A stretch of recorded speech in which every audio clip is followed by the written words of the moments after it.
Kapag magnenegosyo ka, marami kang pagdadaanan, lalo na sa simula. Andyan ang matumal, andyan ang malakas, andyan ang discouragement, andyan ang rejection, andyan ang pagtatawanan ka, andyan ang pagdudahan ka. Bakit ko sinasabi na pagdaanan ko? Alam mo, normal na normal lang ang lahat ng yan.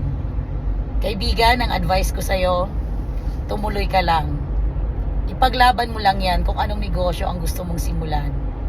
At kung wala ka pang naiisip, I suggest, online ang gawin mo. Dahil sa panahon ngayon, ang pinakamagandang negosyo, less inventory, less overhead expense, less manpower, do the online business. Pag hindi mo alam anong online ang pwede mong simulan, message mo lang ako.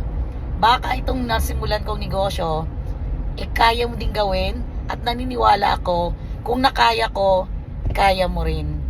So huwag kang matakot mag-chat, huwag kang matakot mag-message, walang mawawala bagkos may madadagdag.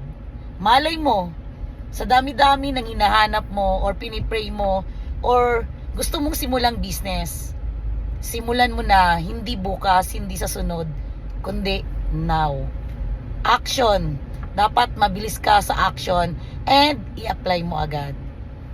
So, ikaw, pag nagnenegosyo, dapat malakas ang loob mo.